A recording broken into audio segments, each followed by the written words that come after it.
बंधूची भूमिका साकारतो. माझे नाव अनिश. नमस्कार, मी बंधूच्या बहिणीची भूमिका साकारते. माझे नाव जान्हवी. नमस्कार, मी बंधूच्या आईची भूमिका साकारते. माझे नाव सोनम. बावची गावचा बंधू शांत व कष्टाळू, आपण भलं आणि आपलं काम भलं असा त्याचा स्वभाव. सगळ्या गावात त्याच्या या स्वभावाची चर्चा. सकाळी लवकर शेतात जायचं, दिवसभराचं काम आटपून संध्याकाळी घराकडे यायचं. घरी आले आपल्या मुलीशी खेळायचं, कट्ट्यावर चक्कर मारायची व जेवायच्या वेळी पुन्हा घरी यायचा. असा त्याचा मित्र. सावळा रंगावर शिरशिऱ्या अंगकाट्या नाकासमोर चालणारा बंधू.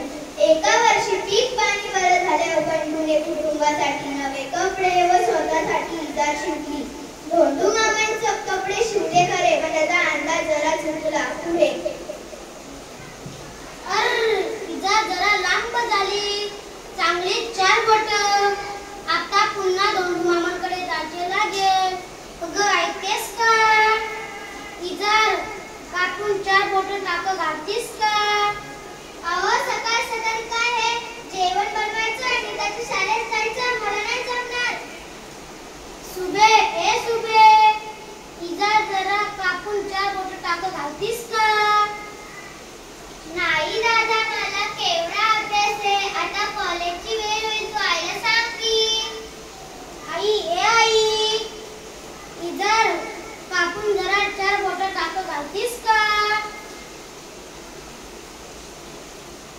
हे मित्र, तुझी इजार व्हायला कापून कापून माझ्या हाताचा तुकडा पडले. आई इजार एका कोनाड्यात फेकते. बंडू इटूस लावून शेताकडे गेला. सकाळी इजार दुरुस्त करायला पाहिजे होती. बंडूची बायको इजारची पाय कापते व धुंडून टाके घालते. आपला भाऊ किती रक्त कष्ट करून मला कॉलेजला पाठवतो. मी दादाचं इतकंही काम करू नये.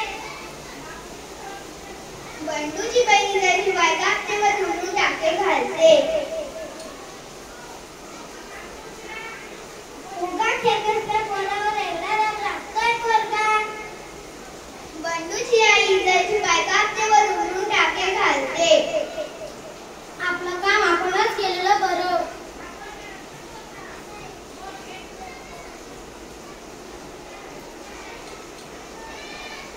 बंडू इजारची पाय कापतो व धुंडून टाके घालतो.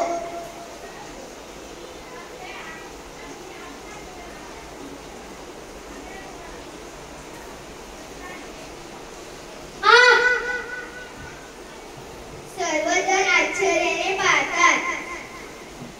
मी इजार 4 बोटे कापली. आणि मी पण. अगं बया, मी पण इजार 4 बोट कापली. आणि मी पण. चौघेही